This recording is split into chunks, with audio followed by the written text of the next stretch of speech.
በስመ አብ ወወልድ ወመንፈስ ቅዱስ አሃዱ አምላክ አሜን። የእግዚአብሔርን ቤተ ክርስቲያን እያንዳንዳችን አስቀድሞ በሐዋርያት ሁላችንም የነቢያት ሰዎችም አስተማሪዎችም ቀጥሎም ትምህርት ማድረግን ቀጥሎም የመፈወስን ስጦታ እርዳታንም አገዛዝንም ልዩ ልዩ አይነት ልሳኖችንም አድርጓል። ሁሉ ሐዋርያት ናቸውን? ሁሉስ ነቢያት ናቸውን? ሁሉስ አስተማሪዎች ናቸውን? ነገር ግን የሚገልጸው የጸጋ ስጦታ ብርቱ ፈልጉ።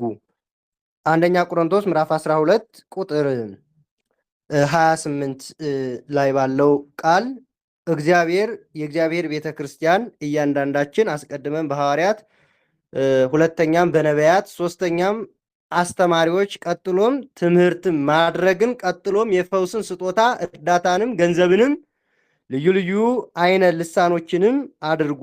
ሁሉ ሐዋርያት ናቸውን? ሁሉስ ነቢያት ናቸውን? ሁሉስ አስተማሪዎች ናቸውን? ነገር ግን የሚገልጸውን የጸጋ ስጦታ በብርቱ ፈልጉ ሲል ሐዋርያው ቅዱስ ጳውሎስ ይነግረናል። የተወደዳችሁ የእግዚአብሔር ቤተሰቦች እንኳን ለዕለቱ ቅዱሳን አደረሳችሁ አደረሰን። በዛሬው ዝክረ ቅዱሳን ቅዱስ መርቅያኖስ ሐዋርያ ታላቁ አባት ከ72ቱ አርድእት አንዱ የሆነው በሰማዕትነት እነሆ በዚህ ቀን አረፈ። እንደነገርኳችሁ ባለፈውም ሐምሌ እንደገባ አብዛኞቹ ሐዋርያት ሰማዕትነታቸውን የፈጸሙት በዚህ በሐምሌ ውስጥ ነው ብለን ነበረና ትናንትናው ታላላቅ ቅዱሳን አባቶቻችንን ጴጥሮስ ጳውሎስን አይተን ነበረ። ዛሬም ደግሞ ቅዱስ መርቅያኖስ ታላቁ ሐዋርያ ከ72ቱ አርድእት አንዱ የሆነው እጅግ ታላቅ ተጋድሎ ሰማዕትነቱን የፈጸመበት እንዲሁም ታላቁ እዝራ ነቢይ እዝራ በማሲንቆ የተባለለት ቅዱስ እዝራ ነቢይ ነውና ቅዱስ በርቶሎሜዎስ ሐዋርያ እሱም እንደዚሁ ቅዱስ ቴዎድሮስ ሰማዕት፣ ቅድስት ንስጥርያን ዘኢየሩሳሌም የመሳሰሉት በዛሬው የሰማዕትነትና የጽድቅ ስራቸውን ተጋድሏቸውን ጨርሰው ወደሚወዱት ወደ እግዚአብሔር የሄዱ ቅዱሳን ናቸው። እግዚአብሔር አምላክ ከነዚህ ቅዱሳን በረከታቸውን ያሳድርብንና እነዚህ ቅዱሳን እጅግ ይገርማሉ፣ እጅግም ያስደንቃሉ። እግዚአብሔርን በብዙ ወደውታልና፣ እግዚአብሔርን አክብረውታልና፣ ለእግዚአብሔር ታምነዋልና፣ ለእግዚአብሔር እንደ ሕጉ እንደ ስርዓቱ ኑረዋልና ተጉዘዋልና። ስለዚህ እዝራን የመሰለ አባት ዛሬ እናገኘዋለን። ሰላም ለእዝራ ነቢይ ዘከበዶ እንግዳሁ ልቦና ወዘአእመረ ሚስጥሮ ለእግዚአብሔር ወአራያ ሃገሮ ቅድስተ ወሃዮ ብሔረ ሕይወት ምስለ እለ ከማሁ አንድሮስ ካሉ ሰዎች ጋር በብሔረ ሕያዋን የሰወረውና ቅድስት ሀገርንም ያየ የእግዚአብሔርን ምስጢር ያወቀ ትንቢታዊ ዕውቀት ልቦናን የመላው ለሆነ ለነቢዩ ቅዱስ እዝራ ሰላምታ ይገባል በማለት ሊቁ አባ ጋስጫ ጊዮርጊስ በታምነው ቅዱሳን ላይ ይህንን አባት እዝራን ያመሰግነዋል። እዝራ አባታችን ማን ነው? እርግጥ በመጽሐፍ ቅዱስ ጥናታችን በቅርቡ እናየዋለን፣ በቅርቡ እንመለከተዋለን። ነቢዩ እዝራ ሱቱኤል፣ ይህም ነቢይ እግዚአብሔርን ትእዛዝ የሚጽፍ ነበረ። እርሱም ከሌዊ ወገን ነበረ። እግዚአብሔርም ጋራም ሆነ።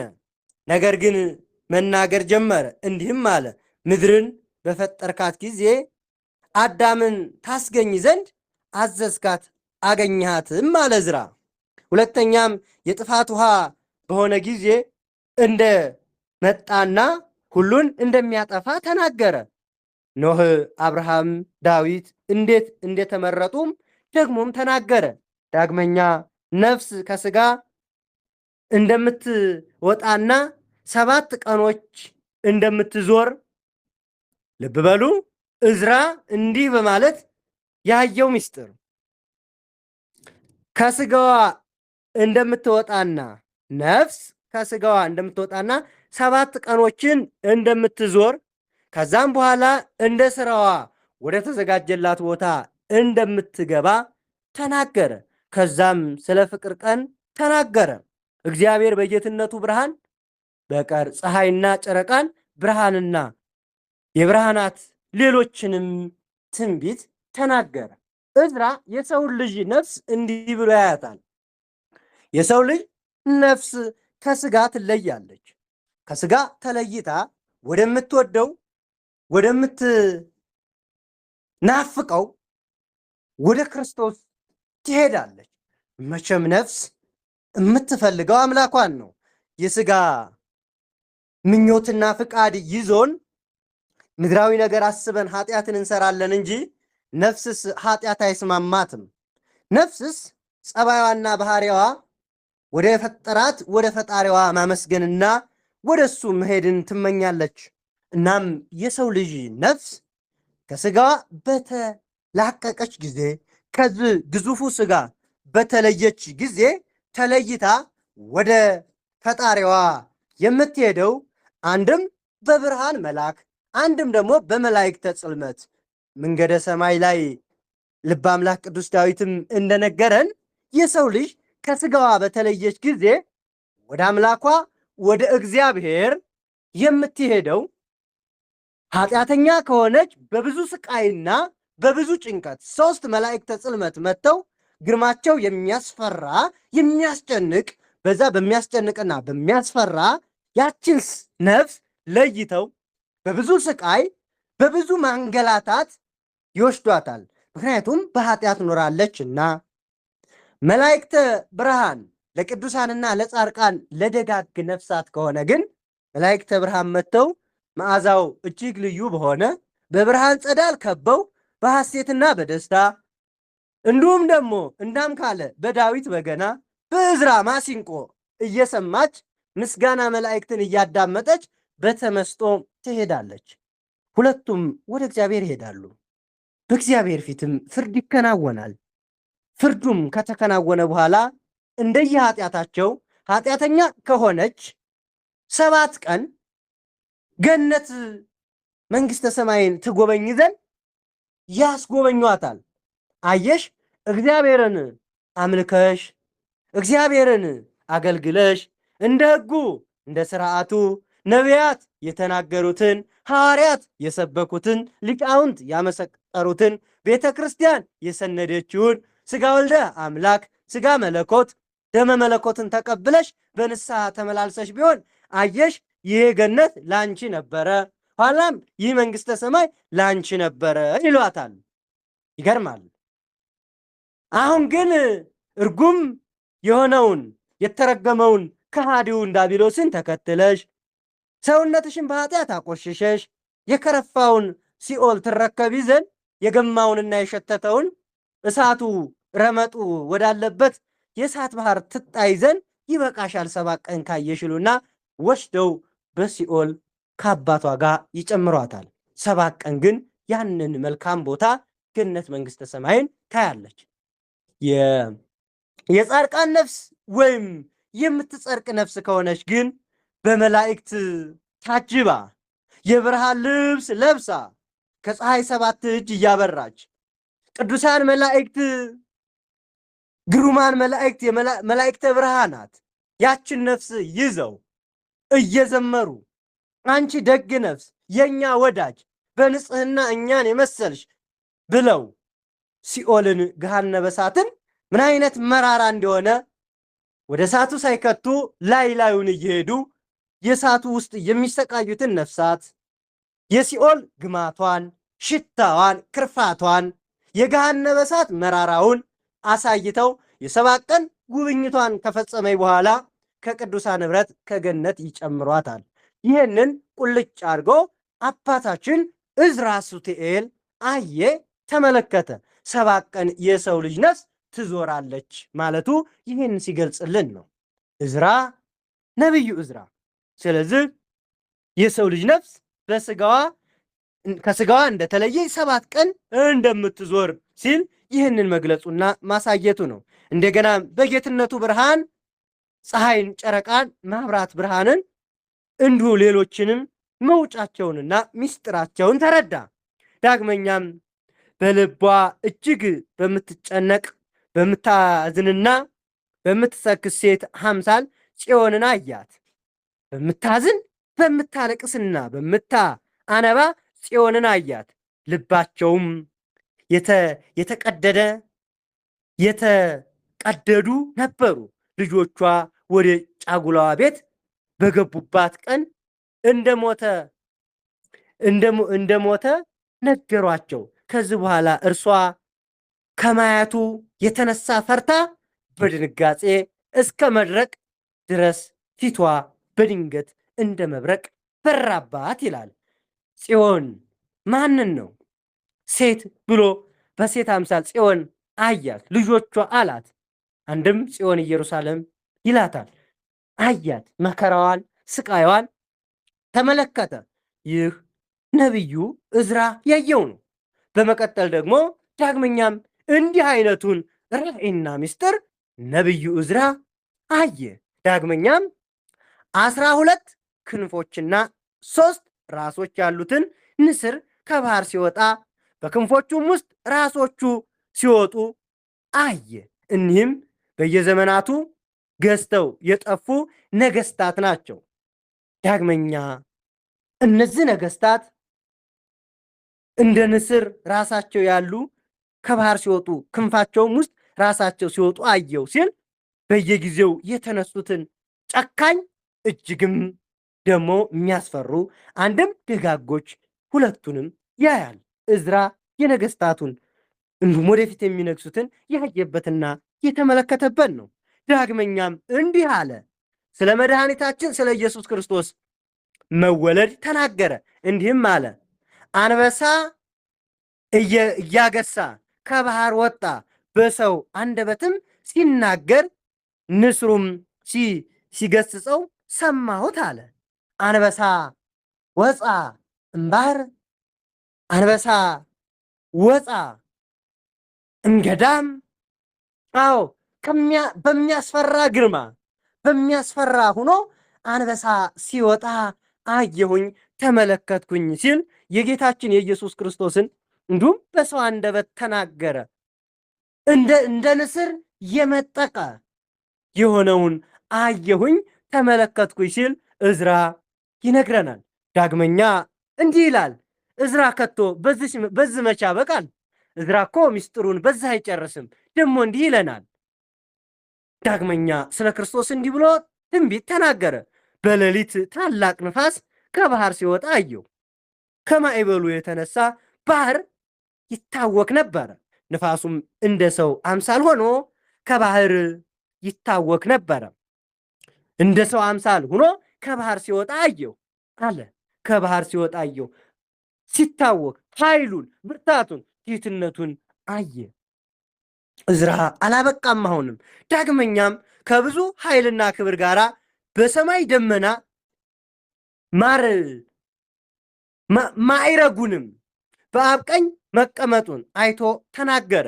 እግዚአብሔር ወልድ በአባቱ ቀኝ ተቀምጦ አየሁኝ አለ። በክብር ደመና በክብር ደመና በሰማይ በታላቅ ኃይል ጌትነት እግዚአብሔር አምላክን በአብ ቀኝ ተቀምጦ ወልድ ኢየሱስ ክርስቶስን ተናገረ። አየም ተመለከተ። ዳግመኛ እንዲህ አለ። ደግሞ በፈሳሾች ማዶ የኖረችው 9 ነገድ እንደሚሰበሰቡም ተናገረ። ዕዝራ ረመቼ በዛ ያበቃል። ከዛም በኋላ የነቢያት መጽሐፍትን የአባቶች ትውልድ የያዘውን መጽሐፍ ተደምስሶ መጥፋቱን ባሰበ ጊዜ ወደ በረሃ ገብቶ በጾምና በጸሎት በምህላ ከሱ ጋር 5 ጠቢባንን ጸሐፊዎችን ወሰደ ይለናል። ኢየሩሳሌም ስትጠፋ ቅጥሮቿ ሲወርሙ ሀገሪቱ ናቡከደነጾር መጥቶ እንደ ገል ቀጥቅጦ እንደ ሰም አቅልጦ አጥፍቶ ነበረ። ኢየሩሳሌም ጠፍታ ነበረ። ኢየሩሳሌም ስትጠፋ የአባቶች የነቢያት መጽሐፍ 46ቱ መጽሐፍተ ብሉያት ተደምስሰው ነበረ። እናም የአባቶች የነቢያት መጽሐፍ ለትውልድ ሳይሻገር መደምሰሱንና መጥፋቱን ማየቱ እጅግ ይገርማል። ያንን ማየቱን አዘነ። እዝራ ግን በሐዘን ብቻ ይህን ነገር መተው አልፈለገም። እዝራ የአባቶቻችን የነቢያት መጽሐፍ ተደምስሶ ዝም ብሎ ማየት አልፈለገም። እዝራ ወደ ጫካ ወደ በረሃ ገባ። በዛም በጾም በጸሎት ከእግዚአብሔር ጋር መነጋገር ጀመረ። የዛን ጊዜ ይጨነቅ ነበረ፣ ያሳስበውም ነበረ። አዎ ያስጨንቀው ነበረ።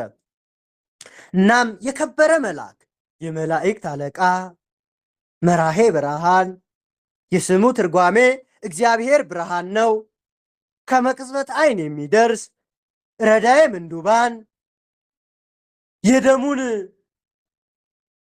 ደሙን በብርሃን ጽዋ ይዞ በብርሃን መነሳንስ የሚረጭ ዓለምን የረጨ ስደተኞችን የሚረዳ እመቤታችንን እየመራ ወደ ሀገራችን ያመጣ መስቀሉን ያመጣ ጽዋውን አምጥቶ ያስቀመጠ የአባቶቻችን ረጂ ለቅዱስ አባታችን አባ ጋስታ ጊዮርጊስ ምስጢርን የገለጠ የከበረ መልአክ በቀራንዮ ላይ በዕለተ ዓርብ የጌታን ደም የቀዳ እሱም የመላእክት አለቃ ቅዱስ ዑራኤል ይመጣለታል።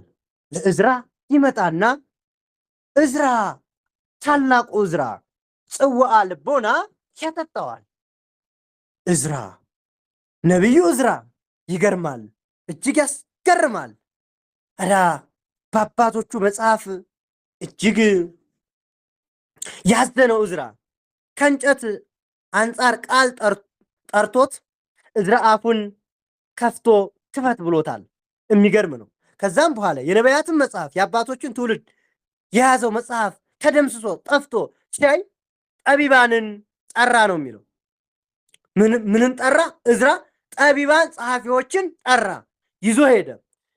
ከእንጨትም አንጻር ቃል ጠርቶት ወይም ቅዱስ ዑራኤል ጠርቶ አፍህን ክፈት ብሎ ህብሩ ዘእሳት ይመስል ውሃን የተመሰለ ጽዋ ሰጠው። ያንንም ጽዋ ጠጣ። ያን ጊዜም ልቦናው ጥበብን አገሳ፣ ተገለጸለትም፣ መጽሐፍትን ሁሉ ሰበሰበ። ቅዱስ ዑራኤል ግን ይህንን ጽዋ ሲሰጠው አንተ የእግዚአብሔርን ቀን ታውቃታለህን ይለዋል። እጅግ የሚገርም ምስጢር ይጠይቀዋል። የትናንትናዋን ቀን ወደ ዛሬ መመለስ ትችላለህን ይለዋል። ኧረ በፍጹም። አንተ ንፋስን በላዳ መስፈር ትችላለህን? ኧረ በፍጹም። አንተ እሳትንስ መያዝ ትችላለህን? ኧረ በፍጹም። እንዴት ይሆናል? በሰው አእምሮ የረቀቀውን ምስጢር ይጠይቀዋል ቅዱስ ዑራኤል ማለት ነው። በመጨረሻ ቅዱስ ዑራኤል ለእዝራ ስትኤል አሰተዮ ጽዋአ ልቦና አጠጣው። የእውቀት የማስተዋል ምስጢርን የሚያራቅቅ መጽሐፍትን የሚገልጥ ልቦናን የሚያበራ ዘህብሩሰ ዘነድ እሳት እንደ ነድ እሳት የመሰለ ግን እንደ ውሃ ፈሳሽ የመሰለ እጅግ ህብሩ ነበልባል የሆነ ያንን ነበልባላዊ ጽዋ አመጣና ቅዱስ ዑራኤል ሲያጠጣው ዓለሙ ውስጥ የሚኖረው ሁሉ እያንዳንዱ 46ቱ መጽሐፍተ ብሉያት ባንዴ ተገለጡለት። ልክ በልቶ እንደሚያገሳ እሱ ደግሞ መጽሐፍቶቹን አስተዋላቸው፣ አገሳቸው፣ አወጣቸው። ጠቢባኑን ይዞ ነበር ብለናል። በጠቢባኑም እንዲጻፉ አደረገ። እዝራ ስትኤል ይገርማል። እናንተ ይገርማል። ጽዋውን ጠጣ። ያን ጊዜም ልቦናው በጥበብ አገሳ፣ ተገለጸለትም። መጽሐፍትን ሁሉ ሰበሰበ። እነዛም ሰዎች ልዑል አምላክ ዕውቀትን ሰጣቸው። መጽሐፍትን ሁሉ በየተራቸው ጻፏቸው። በዛም 40 ቀን ኖረ። እነዛ ግን ቀን ቀን ይጽፋሉ፣ ማታ ማታ ይመገባሉ። እርሱ ግን እነዛ ጸሐፊዎቹ ቀን ቀን ይጾማሉ። እርሱ ግን በፍጹም 40 ቀን ኖረ። ኑሮ አልበላም። እነሱ ግን ይመገባሉ፣ እሱ ግን ይጽፋል። ማታም ዝም አይልም። በነዛ 40 ቀኖች ሁሉ መጽሐፍትን ተጻፉ። ከዛም በኋላ ልዑል እንዲህ ሲል ተናገረው። ምን አለ? ልዑል ማን ነው? እግዚአብሔር። እንዲህ ሲል ተናገረው። የእውቀት ምስጢር የጥበብም ምስጢር እንደ ፈሳሽ ውሃ ያለ እውቀት ላላቸው ታስተምረው ዘንድ ይህንን ተመልከት እንዳለው ተናገረ። በአራተኛው ዘመን ከሚቆጠሩ ከብዙ ሱባኤ በአምስተኛው ሱባኤ ይህ ዓለም ከተፈጠረ ከ5000 ዘመን በኋላ ጨረቃ ሰርቃ አድርጋ ጨለማን ባጣች ባሰረችው በ10ኛውም ወር በ9ኛው አንድ ሐምሌ 6 ቀን እንደደረሱ ያሉ ደጋግ ሰዎች ወዳሉበት ማንም እንደማይደርስበት ማንም የማይሄድበት እግዚአብሔር ከመረጠው በስተቀር ወደዛ ቦታ ማንም አይሄድም። እሱ ግን የሚገርመው ነገር 1000 ዘመን በኋላ ጨረቃ ሰርቅ አድርጋ ጨለማዋን ባጣች በ10ኛው ወር በ3ኛው ወር በ9ኛው ሐምሌ 6 ቀን እርሱ እንደ ሌሎች ደጋግ ቅዱሳን ዕዝራ ወሰደው። ለእግዚአብሔር እስመ አልቦ ነገር ዘይሳነው ለእግዚአብሔር የሚሳነው ነገር የለምና ዕዝራን ወደ ደጋግ ቅዱሳን ወዳሉበት አባቶች ወዳሉበት ወደዛ ወሰደው። ማን የወሰደው? እግዚአብሔር ወደ ብሔረ ሔዋን። በዚህ ቀን ሞትን ሳያይ ይህ የጥበብ አባት ይህ ማሲንቆን ይዞ እግዚአብሔርን የሚያመሰግን ይህ አንደበቱ የምስጋና በሚስጥር ማዕበል የተናወጠ ዕውቀትን የበዛለት ዕዝራ ሱቱኤል ይህ ታላቅ አባት በዚህ ሚስጥር የተራቀቀ አባት በዛሬው ቀን ቅዱስ ዕዝራ አባታችን ዕዝራ ሞትን የሥጋን ሞት ሳይቀምስ እንደ አባቶቹ እንደ ሌሎቹ ቅዱሳን ዕዝራም ወደ ብሔረ ሔዋን በዚህ ቀን ሂዷል። እግዚአብሔርም ወሰደው። በምድር ላይ በዚች ምድር አልቀረም። ዕዝራም ሂዷል፣ ተሰውሯል። እግዚአብሔርን ወዶታልና እግዚአብሔርን በጥበብ እንዲካን አድርጎታልና ዕዝራ የሥጋን ሞት ሳያይ እነሆ ሐምሌ 6 ቀን ብሔረ ሔዋን ገብቷል። ዕዝራ ነቢዩ ዕዝራ ሱቱኤል። ዕዝራ ሲባል ስትሰሙ ዕዝራ ማን ነው? ዕዝራ ምንድን ነው? ዕዝራ በጣም የሰዎች ስሞች አለ፣ የብዙ ሰው አለ። እንዲህ አይነት ባለሚስጥረኛ አባት ስለሆነ ነው። ስለ ቅዱስ ዕዝራ በሚመጣው በቀጣይ የመጽሐፍ ቅዱስ ጥናታችን ላይ ሙሉ መጽሐፉን የጻፋቸውን መጽሐፍ ስለምናገኛቸው ስለ ነቢዩ ዕዝራ እያንዳንዱ ምዕራፍ ላይና እያንዳንዱን ተንትነን የምንማር መሆኑን እየገለጽኩኝ ለዛሬው ግን የአባታችን የነቢዩ ዕዝራ በረከቱ ከኛ ጋር ይሁን። ለእግዚአብሔር ምስጋና ይሁን። እኛንም በታላቁ አባት በነቢዩ ዕዝራ ይማራል። ሌላው በዚህ ቀን ሐዋርያው ቅዱስ የተባለ ቅዱስ መርቄሎስ፣ ይህም ከ72ቱ አርድእት ውስጥ ነው። እርሱም ሐዋርያት አገልግሏል፣ ወንጌልንም ሰበከ። ከእርሱ ጋራም ሂዶ የሐዋርያው የቅዱስ ጴጥሮስን መልእክቶች አደረሰ። በመከራም ጊዜ አገለገለ። ከእርሱ ጋራም መከራን ተቀበለ። ከእርሱም አልተለየም። ወደ ሮሜ ሀገርም ከእርሱ ጋር ገብቶ ቅዱስን ወንጌል አስተማረ። ክብር ይግባውና በጌታችን በኢየሱስ ክርስቶስም ወደ ማመን ከአረማውያን ብዙዎችም መለሳቸው።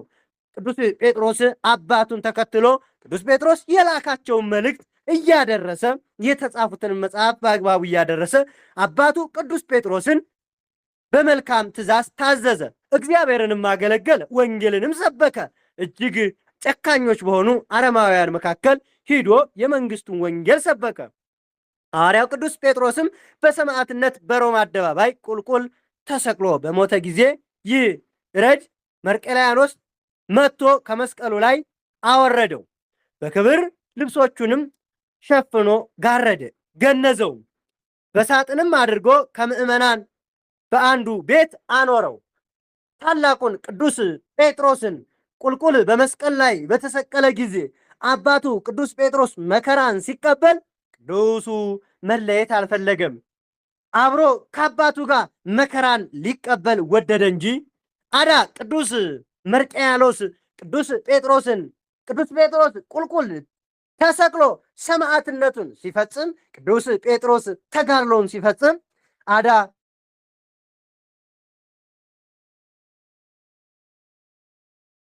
ቅዱስ ጴጥሮስ ቅድስት ነፍሱ ከቅድስት ሥጋው በተለየች ጊዜ ቅዱስ ጴጥሮስ አውርዶ ከመስቀል ላይ ገንዞም በሳጥን ውስጥ አስቀመጠው።